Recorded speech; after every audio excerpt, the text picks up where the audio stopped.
Yes yes sir. Sir. Yes sir. Okay okay, आज कुछ नए लोग आए हैं लगता है, तो हम लोग आज डिस्कस करेंगे फजी लॉजिक के बारे में। तो जैसा कि कल ही बता दिया गया था फजी लॉजिक, तो कुछ लोग पढ़ के आए हैं लगता है, जैसे अभिषेक है, क्यूरियस लग रहे हैं। फजी का मतलब क्या होता है और लॉजिक का मतलब क्या होता है, ये बताइए। दो वर्ड अलग अलग है, एक फजी वर्ड है, एक लॉजिक वर्ड है। बात करते हैं फजी लॉजिक के बारे में। तो फजी का मीनिंग होता है जहाँ पे बहुत ज्यादा कोई चीज बल्कि हो जाता है, बहुत ज्यादा अमाउंट में हो, जो क्लियर ना हो, है ना, स्पष्ट ना हो। और लॉजिक का मतलब है कि जहाँ पे कोई चीज रीजनिंग डिसाइड की जा रही है, कोई लॉजिक लग रहा है कि या तो ये हो या तो ये हो, उसके बीच में कोई भी लॉजिक लगेगा। जैसे लॉजिक आप पढ़े हैं, नॉट हो सकता है, एंड हो सकता है, और हो सकता है। बेसिकली हम लोग यहाँ पे एंड और का होगा कि कंडीशन है या तो ये होगा या दोनों साथ में हो सकता है, या तो ये होगा या तो ये होगा, इस तरह का कंडीशन लेके चलेंगे। इसमें फजी लॉजिक का टू डिफरेंट मीनिंग लिया गया है। अगर आप इसको एक छोटे से पार्ट में देखना चाहते हैं, इसका एक छोटा डोमेन समझना चाहते हैं कि एक्चुअल में फजी लॉजिक एक जैसे होता है ना, एक नैरो डेफिनेशन चाहते हैं, तो वहाँ पे नैरो सेंस में लिया गया है कि फजी लॉजिक होता है एक लॉजिकल सिस्टम होता है जहाँ पे ये होता है मल्टी वैल्यूड लॉजिक। जैसे जब भी आप कोई लॉजिक लगाते हैं, एंड और नॉट ऐसे करके, तो समझिए कि केवल आपने एंड और लगाया, तो वहाँ पे आपके पास कंडीशंस होती हैं और आप उनको क्या करते हैं, या तो ये हो या तो ये हो जाए, दो कंडीशन में उसको अपना जो भी टास्क होता है उसको कंप्लीट कर लेते हैं। लेकिन जहाँ पे सेट ऑफ लॉजिक्स लगा, जहाँ पे सेट ऑफ लॉजिक लग रहा हो, ढेर सारे लॉजिक आप लगा करके किसी प्रॉब्लम को सॉल्व कर रहे हैं, तो उसको कहते हैं फजी लॉजिक का प्रॉब्लम। ठीक है ना। और अगर इसका वाइडर सेंस देखें, एक बड़े स्पेक्ट्रम पे अगर इसको हम जज करेंगे, तो फजी लॉजिक क्या होता है, ये थ्योरी ऑफ सेट्स होता है, थ्योरी ऑफ फजी सेट्स। जो अभी आपने एक नैरो सेंस में देखा ना, ये मेरे पास कोई लॉजिकल कमांड है, मैं उसको ब्रीफ कर रहा हूँ कि अगर ऐसा हो, और मतलब एक सेट है लॉजिक्स का, और हम उसके बिहाफ पे कोई डिसीजन लेना चाहते हैं। मेरे पास कोई इन्वायरमेंटल कंडीशन है, मेरे पास कुछ इनपुट वेरिएबल्स होते हैं, और उन वेरिएबल्स की हेल्प से अगर हमको जैसे कंडीशन लेना हो कि ए अगर छोटा है और बी भी छोटा है, तो रिजल्ट मेरा सी है, जो वो भी छोटा रहे या बड़ा रहे। इस तरह से अगर आप डिसीजन लेते हैं, जहाँ पे ए बी सी कई सारे वेरिएबल है, उनके बिहाफ पे आप कुछ डिसीजन आउटपुट वेरिएबल लेना चाहते हैं, तो ये उसके लिए एप्लीकेबल होता है। अभी आप इतना समझ गए आप। तो बेसिकली सबसे मेन इंपॉर्टेंट क्या है, ये मल्टी वैल्यूड लॉजिकल सिस्टम होता है। ठीक है ना। और ये सबसे यस पहले सर। कब आया, क्यों आया, ये सब तो आप इसमें पढ़िएगा। मेन इंपॉर्टेंट चीज आते हैं कि मेरे पास जो है डिफरेंट एआई सिस्टम्स थे, मेरे पास बहुत सारी पीआई टेक्निक्स थी, या कोई भी ऐसी टेक्निक्स थी जो डिसीजन दे सकती थी। तो इसमें फजी लॉजिक का सबसे इंपॉर्टेंट रोल क्या था, और ये सबसे इंपॉर्टेंट मतलब कि सबसे यूनिक क्यों होता है फजी लॉजिक। हम इतना सारा रूल बेस्ड सिस्टम रखते हैं, उसके बाद भी हम फजी लॉजिक क्यों प्रीफर करते हैं। इसमें इम्प्रूवमेंट क्या हुआ, सबसे पहले फजी आया, फजी में फिर फजी का सबसे बेस्ट पार्ट समझते हैं, उसके बाद मैं फिर आगे चलूंगा। तो सबसे फजी का बेस्ट पार्ट समझने के लिए हम समझते हैं कि एक ह्यूमन माइंड को, या कोई अगर आप डिसीजन लेना चाहते हैं, तो वहां पे दो चीजें आती हैं। एक आता है प्रिसीजन, एक परफॉर्मेंस पैरामीटर हमारा प्रिसीजन है, दूसरा होता है सिग्निफिकेंस। तो अगर आप रियल वर्ल्ड में कोई चीज जजमेंट करना चाहते हैं, कोई डिसीजन लेना चाहते हैं, तो प्रिसीजन का कितना इंपॉर्टेंस है और सिग्निफिकेंस का क्या इंपॉर्टेंस है, वो इस एग्जांपल से समझते हैं। ये मोस्ट ऑफ द बुक में सेम एग्जांपल दिया गया है। एक पर्सन है, आपका मित्र है, जो जा रहा है, उसके ऊपर कोई ऑब्जेक्ट गिरने वाला है, जस्ट वो गिरना स्टार्ट हो गया है। तो आपके पास दो चीज है, या तो आप उसको बोलो हट जाओ, लुकआउट, देखो और हट जाओ, मतलब कि वहां से उसको बोलो भागो, ठीक है। या दूसरा, आप उसको ब्रीफ करना चालू करें, भाई ऐसा है, एक 15 किलोग्राम का भार है, जो 10 मीटर प्रति सेकंड की स्पीड से तुम्हारे ऊपर गिर रहा है, तो हो सकता है आपका स्टेटमेंट कंप्लीट होने से पहले ये बंदा ना रहे। ऐसा कुछ है। हेलो। Yes sir. तो फजी का जो सबसे बेस्ट पार्ट होता है ना, वो डिटेलिंग में नहीं होता है। फजी प्रिसीजन में बिलीव नहीं करता है, वो सिग्निफिकेंस में होता है।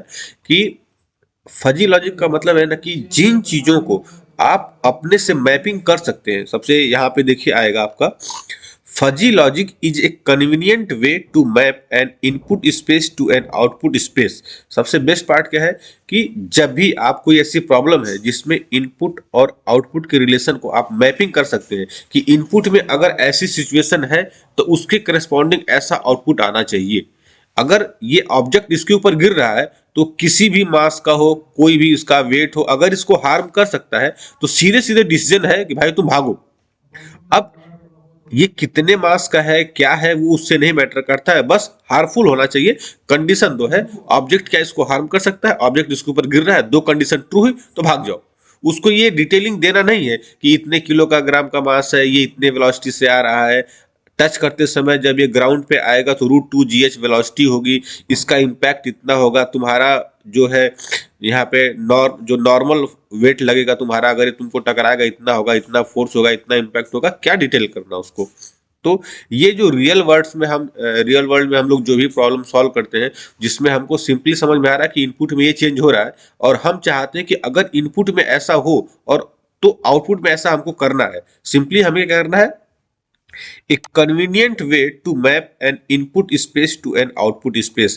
अगर आप ये चीज समझ पा रहे हैं, आप लॉजिक लगा पा रहे हैं कि इनपुट की ये इन्वायरमेंटल कंडीशन है, ऐसा इनपुट हो और तो इस कंडीशन में ऐसा आउटपुट मुझे चाहिए, तो उस केस के लिए सबसे बेस्ट क्या होता है आपका, फजी लॉजिक होता है।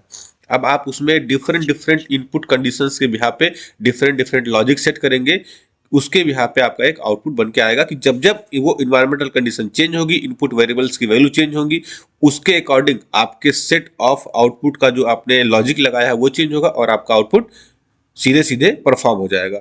अब देखते हैं कि इसमें जैसे with information about how good your service was in restaurant, आप इसमें एग्जाम्पल दिया कि आप कहाँ कहाँ इसको अप्लाई कर सकते हैं, ये उतना इंपॉर्टेंट नहीं है। यहाँ पे बताया गया है ये कैसे काम करता है। A fuzzy system believes like a black box that maps an input is to an output space. इसमें सिर्फ क्या है, मेरे पास एक सिस्टम है, वो सिस्टम क्या काम कर रहा है उससे कुछ भी मुझे मतलब नहीं है, बस मैं ये देखूंगा कि अगर मेरे पास कोई इनपुट आ रहा है तो उस इनपुट को उस सिस्टम के द्वारा मुझे क्या आउटपुट काम करवाना है वो उसको मैं डिसीजन देके दे सकता हूं और ये सिस्टम उसको परफॉर्म कर देगा आपका।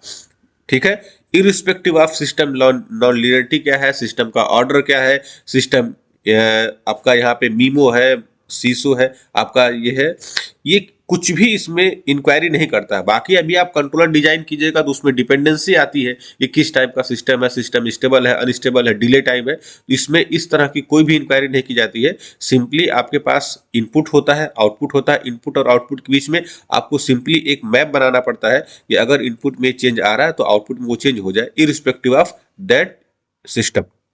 यहां तक क्लियर हो गया? Yes sir. तो फजी लॉजिक क्यों यूज किया जाए, क्या इसका बेस्ट पार्ट है, क्या इसके एडवांटेजेस होते हैं, तो हम कुछ बुलेट्स हैं उनको बस पढ़ेंगे, डिटेलिंग में नहीं जाएंगे। तो ऐसा समझते हैं फजी लॉजिक कॉन्सेप्चुअली जो होता है अंडरस्टैंडिंग के लिए बहुत आसान है। डिटेलिंग में अगर आप जाएंगे तो थोड़ा सा टफ है कि आप उसमें प्रॉपर डिटेल नहीं दे पाइएगा, लेकिन अगर आप किसी सिस्टम में क्विक रिस्पॉन्स चाहते हैं तो उसके लिए ये फजी लॉजिक बेस्ट पार्ट है। ये फ्लेक्सिबल होता है, जब भी आप कोई सिस्टम लेते हैं तो उसमें सिस्टम का ऑर्डर क्या है, इनपुट कितने वेरिएबल है, आउटपुट कितने वेरिएबल है, इस सबसे कोई लेना देना नहीं होता है, आप उसको रन कर सकते हो। इसमें सिस्टम अगर आपका चेंज हो रहा है तो भी फजी लॉजिक उसको अडॉप्ट कर सकता है और उस पर रन कर सकता है।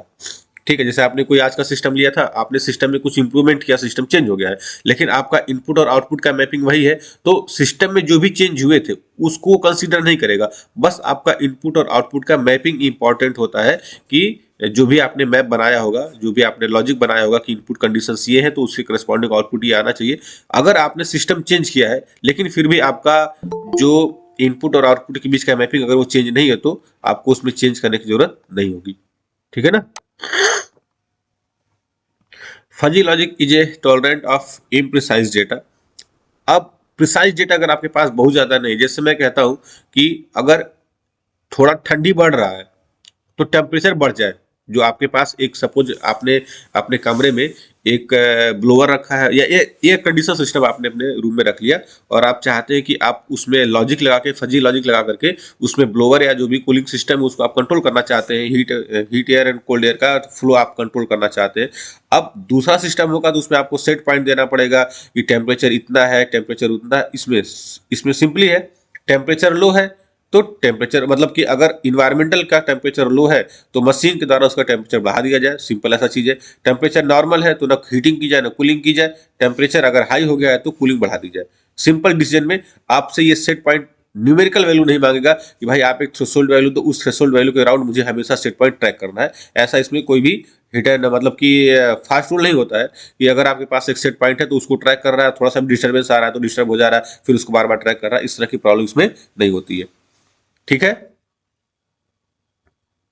Yes sir. और फजी लॉजिक का है, नॉन लीनियर सिस्टम है तो उसमें कोई दिक्कत नहीं, कॉम्प्लेक्सिटी है वो सिस्टम पे तो डिपेंड ही नहीं कर रहा है, तो फिर आपका नॉन लीनियर हो या आपका कॉम्प्लेक्स सिस्टम हो, सीसो हो, मल्टीपल इनपुट मल्टीपल आउटपुट, उससे कोई मतलब नहीं होता है, ठीक है ना। और बस इसमें क्या है कि अगर आप इसको डिजाइन करना चाहते हैं तो आपके पास वो मैप तैयार करने के लिए जो अभी आप डिसीजन लेंगे उसके लिए आपके पास एक्सपीरियंस होना चाहिए, कि जैसे कि किस इनपुट की कंडीशन में, अगर सपोज मैं कहता हूं इनपुट में मेरे 3 वेरिएबल है और आउटपुट मुझे एक चेंज करना है, तो उन 3 वेरिएबल की डिफरेंट डिफरेंट कंडीशन पे आउटपुट पे क्या इफेक्ट पड़ेगा ये आपको पता होना चाहिए। मतलब कि कुल मिला जुला के पूरे सिस्टम में फजी लॉजिक में ये कहा गया है कि जो इनपुट और आउटपुट की मैपिंग है उनके बीच जो रिलेशन है अगर आप वो बेहतर वे में समझ पा रहे हैं तो आप इसको डिजाइन कर सकते हैं, ठीक है। अब फजी लॉजिक में क्या था उसका ड्रॉबैक समझ लेते हैं। अभी इसमें बहुत सारे पॉइंट आप इसको पढ़िएगा कि फजी लॉजिक होता है नेचुरल लैंग्वेज पे बेस्ड होता है, उसमें जो भी कंडीशंस लगाते हैं, जो भी आप इसमें अभी देखिएगा हम लोग इसको जब रूल डिजाइन करेंगे तो उसमें आपसे मैं कहीं कुछ ऐसा नहीं कहूंगा कि जो आप अपने जनरल लैंग्वेज में बातचीत करते समय नहीं समझ पाते होंगे। वो एकदम आसान तरीका है, वो एकदम जैसे होता है ना कि लेमैन आदमी कोई है जो एकदम एक दूसरे से बात कर रहा है, यार इस सिस्टम में ना ऐसा है और ऐसा है, तो अगर ऐसा हो तो ये सिस्टम काम कर जाएगा, वो अगर वो उतना भी जानता है तो उस सिस्टम का कंट्रोलर डिजाइन कर सकता है। When not to use fuzzy logic, ये सबसे इंपॉर्टेंट पार्ट है कि अगर इतना आसान था फजी लॉजिक तो कुछ ऐसा है कि जहां पे हम फजी लॉजिक नहीं लगा सकते। तो सबसे जो इसका इजी पॉइंट है वही इसके लिए एक सबसे टफ पॉइंट बन जाता है कि जिस सिस्टम के बारे में अगर आप इनपुट के करस्पॉन्डिंग आउटपुट का डिसीजन नहीं ले पा रहे, उसकी मैपिंग नहीं कर पा रहे, वहां आप इसको अप्लाई नहीं कर सकते। आप सबसे इसका जो आसान तरह मतलब कि एक कह सकते हैं ना, इसका जो सबसे स्ट्रांग पॉइंट था वही इसका सबसे वीक पॉइंट है कि अगर मैं आपसे पूछ दूं कि कोई एक सिस्टम है और आप उसका सिस्टम का एक डिजायर्ड आउटपुट चाहते हैं, तो मैं पूछूंगा भाई ठीक है, अगर आप डिजायर्ड आउटपुट चाहते हैं तो उससे करस्पॉन्डिंग सिस्टम में इनपुट वेरिएबल्स क्या है, आपने इनपुट वेरिएबल बता दिया। अब मैं पूछूंगा कि इन इनपुट वेरिएबल्स के चेंज होने के साथ आउटपुट पे क्या इफेक्ट जाता है। जैसे मान लीजिए कि मेरे पास इनपुट में 3 इनपुट कंडीशन मतलब 3 इनपुट वेरिएबल है, इनको मैं मान लेता हूं A1 ABC वेरिएबल मान लिया, आउटपुट में Y मान रहा हूं। अब मैं बोलूंगा कि A B C के अलग अलग कंडीशन के लिए Y पे क्या इफेक्ट जा रहा है, अगर A बढ़ा रहे हैं तो Y पे क्या हो रहा है, A घटा रहे हैं तो Y पे क्या हो रहा है, B बढ़ रहा है तो क्या इफेक्ट है, B घट रहा है तो क्या इफेक्ट है। इस तरह से अगर अलग अलग वैल्यूज के लिए आउटपुट पे जो इफेक्ट जा रहा है अगर हम वो मैपिंग पूछते हैं और आप नहीं बता पा रहे तो आप वहां पे उसको डिजाइन नहीं कर पाएंगे। दूसरा सबसे बड़ा ड्रॉबैक होता है, जैसे अगर आपने पीआई पढ़ा था या आप आगे एनएन पढ़ेंगे या जो भी ऐसी एडप्टिव चीजें होती हैं उसके लिए फजी नहीं बना है। फजी में आपने सिंपल इतना कह दिया, जैसे अभी आपने पीआईडी कंट्रोल देखा था तो वो एक ट्रैकिंग सिस्टम रहता है। जैसे अभी आप जब नॉर्मल कंट्रोल फीडबैक कंट्रोल पढ़ते हैं अगर आप कंट्रोल सिस्टम में, तो आप वहां देखते हैं कि आपने सिस्टम को एक इनपुट दिया, सिस्टम पे एक आउटपुट आ गया। वहां पे अगर आपने जैसे ऐसे समझिए कि आप ओपन लूप कंट्रोल सिस्टम जानते हैं, इमेजिन कीजिए एक ओपन लूप कंट्रोल सिस्टम है जिसमें फीडबैक बिल्कुल नहीं होता है, तो उसमें एरर का कोई नामो निशान नहीं है, फीडबैक कुछ नहीं है, सिंपल आपके पास एक सिस्टम है, आपने एक इनपुट दिया उससे करस्पॉन्डिंग कोई वैल्यू आ रही है। ऐसा ही समझिए आप फजी लॉजिक को। क्यों?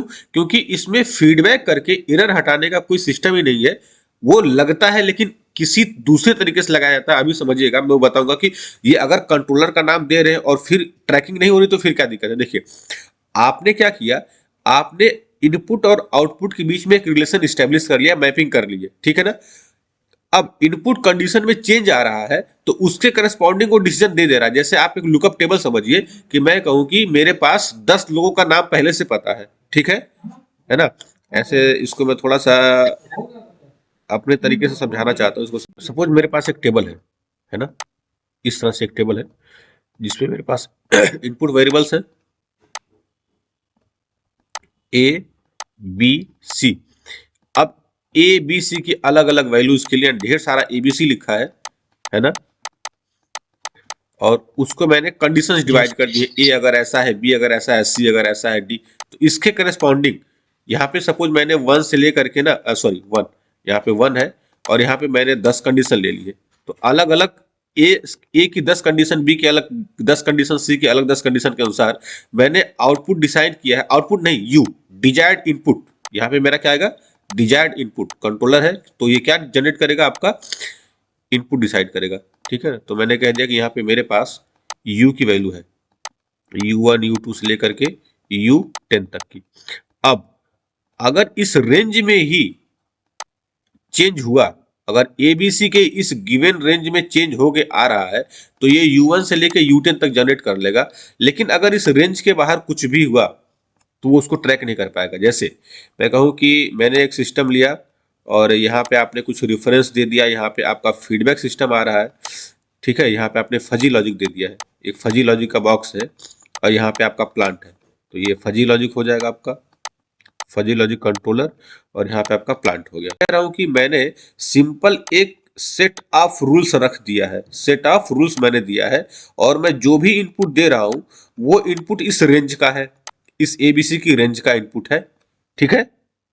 तो ये हर उस इनपुट के करेस्पॉन्डिंग जो यू जनरेट करना चाहिए ना, यहाँ पे मेरा इनपुट आएगा, यहाँ पे जो भी मेरी conditions, set of conditions fuzzy logic को डिजाइन होंगी उससे करस्पॉन्डिंग इस यू को यहाँ पे जनरेट कर देगा ताकि आपको डिजायर्ड आउटपुट आपको मिल जाए। समझ में आ रही बात मेरी? जी सर। तो इस मैपिंग के बाहर अगर कहीं भी कुछ अनएक्सपेक्टेड होता है या आपने जो भी वैल्यू दी उससे करस्पॉन्डिंग वैल्यू आई कि नहीं, इसका कुछ भी इसको ज्ञान नहीं होता है। तो सिंपली अगर हम कह सकते हैं fuzzy logic system cannot learn from its past mistake or failures as it doesn't have self learning ability। तो इसके पास ये पता ही नहीं होता है कि जब आप इसको रन कर रहे होते हैं तो अगर पिछली बार किसी चीज को लर्न, मतलब कि सपोज मान लीजिए कि मैंने यहाँ पे इनपुट कंडीशन कुछ 5 की थी कि मेरे पास इनपुट 5 का जाए और उसके करस्पॉन्डिंग 15 आना चाहिए था, ठीक है। मेरा कुछ ऐसा सिस्टम था कि अगर मैं 5 इनपुट करता तो 15 आता, और ये 15 ना दे करके उसमें 14 ही जनरेट किया था, मान लेते हैं 14 जनरेट किया होगा। तो अगर ट्रैकिंग होती तो इसको रिड्यूस करके या इंक्रीज करके 15 तक ले जाते, अगर एग्जैक्ट वैल्यू सपोज 13 होती या 15 होती। तो और अगर ये मतलब जो एक्चुअल में आ रहा है वो 14 आ रहा है, या तो उसको वो 13 तक करेगा या तो 15 तक करेगा, जो भी सेट पॉइंट होगा, ठीक है। तो यहाँ पे इस तरह का ट्रैकिंग नहीं होता है कि चलो ठीक है ये कंडीशन मेरी आ गई है और मेरा आउटपुट अभी तो सेटल पूरा नहीं हुआ है। तो ऐसा समझ सकते हैं कि जो आपने मैपिंग कर दी, मैपिंग के करस्पॉन्डिंग एक आउटपुट आएगा, अगर वो आउटपुट थोड़ा सा भी वेरी कर रहा है मैपिंग के अनुसार ही, सपोज मान लीजिए कि मैपिंग में आपका यहाँ पे 14 ही सेट हो गया, गलती से उसकी वैल्यू 14 आ रही है, होना चाहिए था 15, तो ये जिंदगी भर 14 ही आउटपुट देगा, कभी 15 दे ही नहीं पाएगा क्योंकि ट्रैकिंग हो ही नहीं रही इसकी। जो आपने एक मैपिंग तैयार कर दिया उस मैपिंग के करस्पॉन्डिंग जो भी आउटपुट बन रहा होगा ये उसी को ही जनरेट करता रह जाएगा। बात समझ में आ गई सबको? क्या प्रॉब्लम इसमें? Yes sir. बाकी इसमें कुछ मॉडिफिकेशन करते हैं, इसका कैसे हम लोग यूज करते हैं अभी देखेगा। अब हम लोग आज fuzzy logic based bug converter design करते हैं, और उससे पहले मैंने आपको कहा था कल कि जो रियल वीआई डेटा होता है उसको हम लोग देखेंगे और उसको हम लोग ट्यून करके देखेंगे, कर्व फिटिंग करके देखेंगे। तो मेरे पास एक वी और आई का डेटा है, देख लीजिए। Excuse me sir. हाँ बोलिए। सर ये कह रहे हैं कि वो वैल्यू को रिटेन नहीं करता, अगर मान लीजिए 14 आ गया तो 14 से फिर अप डाउन नहीं होगा। देखिए फजी लॉजिक में क्या किया हमने, एक सेट बनाया, ठीक है। Yes sir. अब उस सेट में अभी इसमें मैंने कहा ना कि अभी ये मत समझिए कि हमने यहाँ पे एक्चुअल में जब हम फजी लॉजिक लगाते हैं तो एक क्लोज लूप डिजाइन करते हैं, ठीक है। उसके बाद हम जी एरर सर। जनरेट करते हैं, उसके बाद ट्रैकिंग करवाते हैं। वो अलग बात है कि फजी लॉजिक को हम कैसे यूज करते हैं। जो फजी लॉजिक का सबसे बेसिक आइडिया था मैंने आपको वो बताया, फजी लॉजिक कैसे डिजाइन किया गया था, अभी क्लियर है? Okay sir. उसको हम कंट्रोलर की तरह कैसे यूज कर रहे हैं, ट्रैकिंग करवा पा रहे हैं कि नहीं करवा पा रहे हैं, वो अंदर पार्ट है। लेकिन मैं अभी सिर्फ आपको इसका एक जो वर्किंग कंडीशन होता है, ये किस तरह से वर्क करता है, मैं वो बता रहा था कि मैंने एक सेट ऑफ इनपुट्स का मैप कर दिया है, उसके करस्पॉन्डिंग ये आपको इनपुट जो डिजायर्ड यू होता है कंट्रोलर के लिए वो जनरेट करके दे देगा, बस इतना ही काम करता है। तो एक तरीके से हम कह सकते हैं कि ये एक लुकअप टेबल की तरह काम करता है। आपने मैपिंग कर दी है, मैपिंग के अनुसार ही वो काम करेगा, वो अपने आप को कभी अपडेट नहीं करेगा, ठीक है। तो अगर आपके ओके मैप सर। में ये आ रहा है कि फलाने कंडीशन के लिए मतलब एक्स और वाई जेड जो भी आपने इनपुट वेरिएबल लिए हैं उनके इस कंडीशंस के लिए इतना आउटपुट आपने सेट कर दिया मैप में, तो और वो गलती से मैप हो गया है कि सपोज 15 टारगेट था और 14 मेरा मैप हो गया है, तो सही में कभी उस 15 तक पहुंच ही नहीं पाएगा वो। Okay sir. ठीक है। तो जी सर। मैं डेटा दिखा दे रहा हूँ, मेरे पास डेटा ढेर सारा पड़ा हुआ था। हमने एक्चुअल में क्या किया था कि वीपीवी का था मैट फाइल और एक मैट फाइल था आईपीवी का, तो एक पीपीवी का भी होगा, आउट पीपीवी। तो देखिए मेरे पास जो मैंने हार्डवेयर पर रन कराया था, सिंपली एक इमुलेटर है पीवी का, उससे हमने लोड आउटपुट में लगा के लोड को हमने उसको वेरी कराया 0 से लेकर मैक्सिमम तक का। तो जो एक डिजायर डेटा रहता है कि जैसे अगर आप वी और आई का कर्व देखें तो उसमें क्या रहता है, पीवी का अगर आप आईवी कर्व प्लॉट कीजिएगा तो कैसा होता है, अगर आप आईवी कर्व प्लॉट कीजिएगा तो कुछ इस तरह से आएगा। यहाँ पे आपका एक्स एक्सिस पे वीपीवी रहता है और आपका वाई एक्सिस पे क्या रहता है, आईपीवी। तो वो कुछ इस तरह यस से सर, आता है। लीनियर आएगा। कुछ लीनियर का होता है, नॉन लीनियर होता है। ठीक है। कुछ एक रेंज के लिए ये होता है, फिर उसके बाद यहाँ से डाउन होता है। तो ये वाला जो होता है आपका, ये होता है वीओसी होता है, ये आईएससी होता है, सॉरी ये आईएससी होता यस है, सर। ये आईएससी होता है, ये वीओसी होता है। ठीक है ना। मतलब कि जब आपको मैक्सिमम वोल्टेज मिलेगा तो उसमें आपको करंट सबसे मिनिमम रह गया, जीरो मान सकते हैं। ये ओपन सर्किट वोल्टेज ये होता है, ये शॉर्ट सर्किट करंट होती है। ठीक है। और ऐसे ही अगर पावर का देखेंगे तो पावर कुछ ऐसे लीनियर इंक्रीज करता है, फिर यहाँ पे से डिप करता है, तो कहीं पे यहाँ आपको मैक्सिमम पावर मिल जाता है इस रीजन के आसपास में। ठीक है। यस तो सर। अगर इसका आपको परफॉर्म करना हो तो सिंपली आप एक पीवी पैनल लीजिए सेफ्टी के साथ कि अगर इसमें कोई हार्म ना हो, और यहाँ पे आप एक एमीटर ले लीजिए और एक वोल्ट मीटर ले लीजिए। इस तरह से वोल्ट मीटर लगा लीजिए अपना, और इनकी रीडिंग लेकर के एक रेजिस्टेंस लगा दीजिए, और इस रेजिस्टेंस को जीरो से लेकर के जो भी वैल्यूज है अपना वहां तक, जो भी इस रेजिस्टेंस की कैपेसिटी वहां तक इसको रन कर दीजिए। ठीक है ना। तो इससे करस्पॉन्डिंग ये आपका प्लॉट बन जाएगा इस तरह से। तो वही सेम सेटअप जीपीवी हमने, अपन आईपीवी सर उतना रेंज होगा हाँ रेसिस्टेंस का। बिल्कुल, तो वही हमने किया था। हालांकि क्या होता है जब रेजिस्टेंस आप स्लाइड करते हैं ना, तो वो पहला चीज की हाथ एकदम स्मूथ मूव नहीं करता आपका स्लाइडर पे, वो ब्रेक होके चलता है।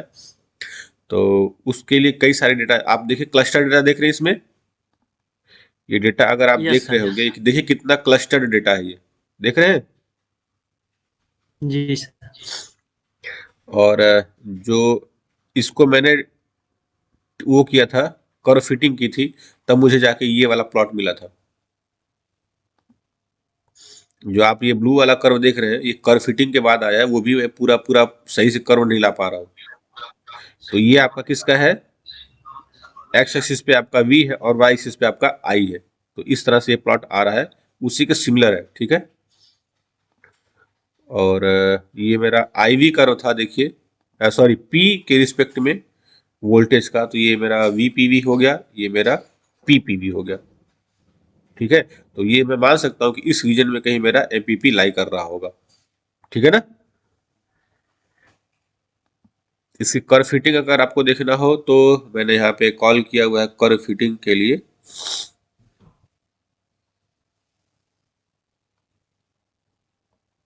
देखिए आईपीवी डेटा मैंने यहाँ पे लॉन्च कर दिया है। तो मैं सबसे पहले कर्व फिटिंग ऐप में जा सकता हूँ। देखिए ऐप में मैं चला गया, कर्व फिटर पे चला गया, है ना।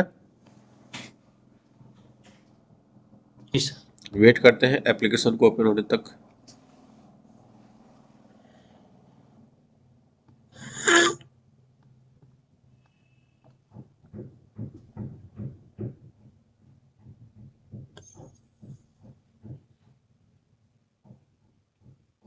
अब मुझे सिलेक्ट डेटा पे जाना होगा।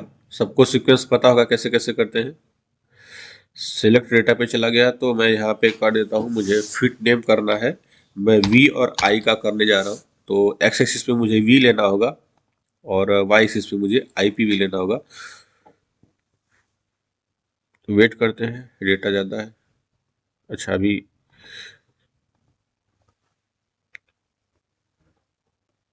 आ गया कुछ डेटा, ये डेटा आ गया। यस। अब मुझे ये पता नहीं किस ऑर्डर का है ना। तो या तो मैं पहले ऑर्डर चेंज करता चलूँ, सेकेंड ऑर्डर के क्वेश्चन में देखिए कैसा बन रहा है, ये भी अच्छा नहीं है। थर्ड ऑर्डर में देख लेते हैं, ये भी अच्छा नहीं लग रहा हमको। फोर्थ ऑर्डर में चलते हैं,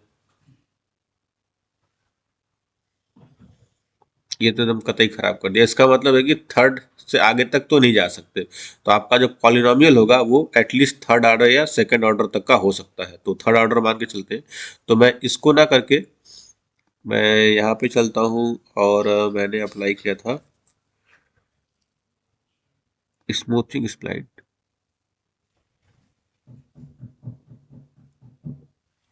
इस तरह से आ गया है ना। Yes sir. अब बस मुझे क्या करना है, ये रेंज कम करनी है, जो इसमें वेरिएंस आ रहे हैं बहुत ज़्यादा, उनको कम करना है। तो स्मूथर करने के लिए मैं इसको 0.1 तक का टॉलरेंस दे देता हूँ।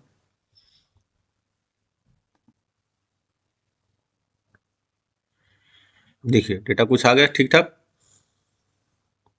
मैंने सेंटर एंड स्केल कर लिया। यस। तो ऐसे ही फिटिंग आप कीजिएगा ना, तो बहुत सारा इसमें करने को है फिटिंग करने के लिए। तो अब मेरे पास जो है ये कर्व लगभग इस तरह से आ रहा है ना। जी सर। ठीक है,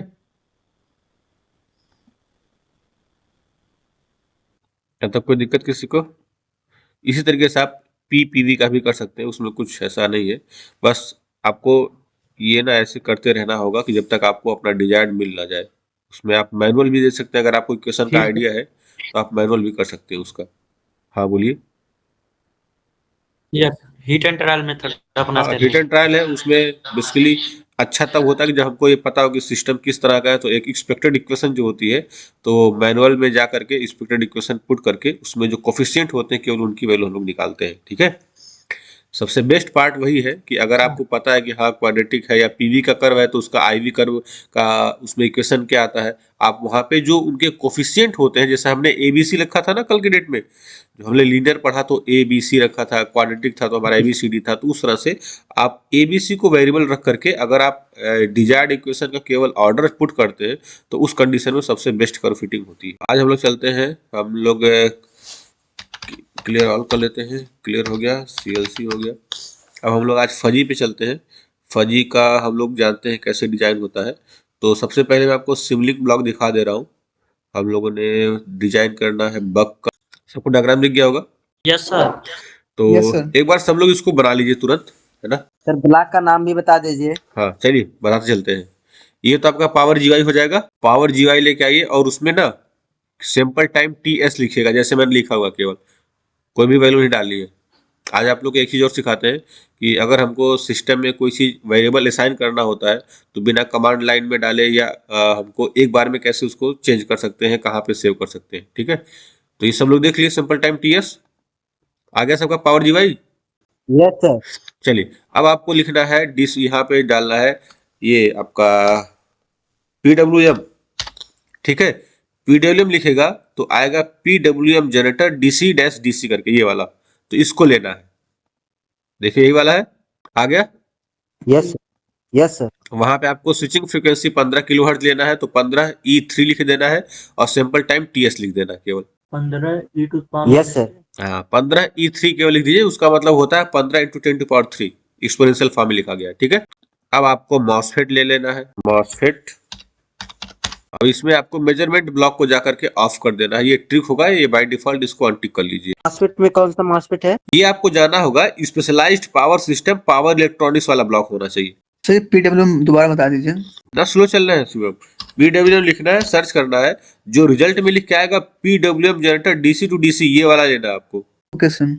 ठीक है, और इसके जो पैरामीटर है उसको देख लीजिए, इसको डबल क्लिक कीजिएगा तो इसमें आएगा स्विचिंग फ्रीक्वेंसी, वो आपको लेके चलना है 15 किलोहर्ट्ज, और सिंपल टाइम आपको टीएस लेके चलना है। इतना हो गया। Yes sir. अब आपको डीसी टू ये डीसी वोल्टेज सोर्स लेना है। उसमें इनपुट वोल्टेज केवल कैपिटल वी स्मॉल में इन लिख देना, वी इन लेके चलना है। तो आपको डीसी वोल्टेज सोर्स चाहिए, तो जैसे ही आप डीसी वोल्टेज लिखेंगे, देखिए डीसी वोल्टेज सोर्स आ गया आपके पास, यही ले लेना है। ठीक है, और इससे का जो पैरामीटर है वो है आपका केवल वी इन लिख देना है, कैपिटल वी स्मॉल में आई एन। ठीक है, अब आते हैं डायोड के बारे में, तो डायोड लिख दीजिए DIODE, डायोड पे जाना है और जो पावर इलेक्ट्रॉनिक्स वाला होगा ना, इलेक्ट्रिकल, ये आपका सबसे लास्ट में पावर इलेक्ट्रॉनिक्स करके लिखा होगा, वो वाला लेना है, मेजरमेंट ऑफ कर देना है। फिर उसके बाद सर एक बार फिर से बता दीजिए। आपको सिंपली लिखना है डायोड, डायोड के बाद जो भी रिजल्ट आ रहा है जिसमें लास्ट में पावर इलेक्ट्रॉनिक्स लिखा होगा ना, वो वाला डायोड आपको लेना है। यहाँ पे उसका लाइब्रेरी का पाथ लिखा होता है, तो क्योंकि अभी वर्जन डिफरेंट है ना, तो सबका लाइब्रेरी का पाथ माइट भी डिफरेंट हो। मेरे में जैसे इलेक्ट्रिकल है, उसके बाद इलेक्ट्रिकल में आपको जाना होगा सब लाइब्रेरी, स्पेशलाइज्ड पावर सिस्टम, उसमें जाना होगा पावर इलेक्ट्रॉनिक्स। तो सबसे लास्ट वाला कॉमन होता है, सब लोग देखिए जिसमें पावर इलेक्ट्रॉनिक्स लिखा होगा वो वाला डायोड आपको लेना है। मिल गया? Yes sir, yes. ऐसे ही डायोड ले लीजिएगा, मॉसफेट ले लिया। अब आता है इंडक्टर का, तो यहाँ पे आपको लिखना है RLC, केवल लिख देना है।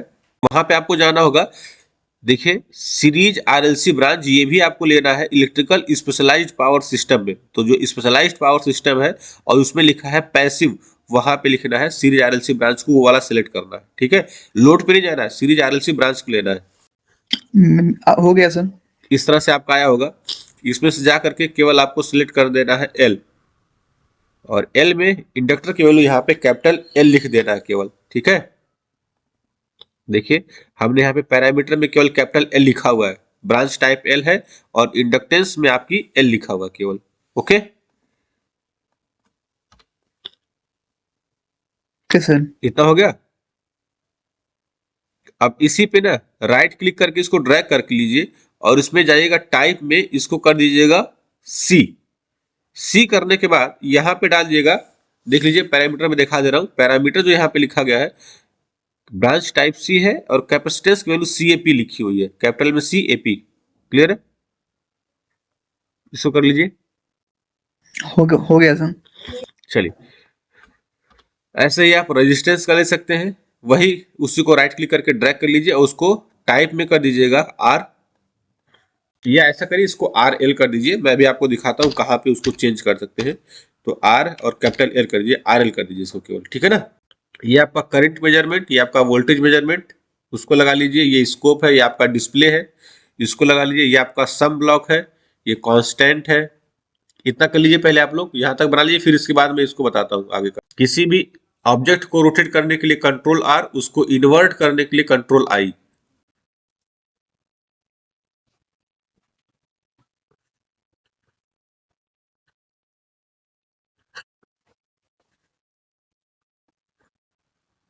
बन गया? सर बना रहे हैं। हाँ बनाइए।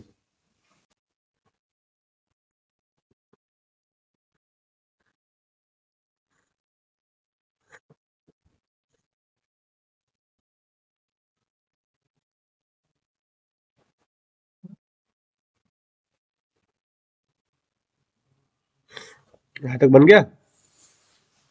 ज्यादा सर टाइम ले नीचे रहे का आप तो। बताइए। हाँ, समेशन तक हो गया था। उसके बाद आपका ये गेन है ना, गेन GAIN, गेन में जाना है, ये आपको मिल जाएगा, सिंपल है, गेन है। इसको कंट्रोल I कर दीजिए तो ये अपने आप इन्वर्ट हो जाएगा इस तरह से। ठीक है, इसकी वैल्यू है 1/12, इस पर डबल क्लिक करके इसको 1/12 कर लीजिए।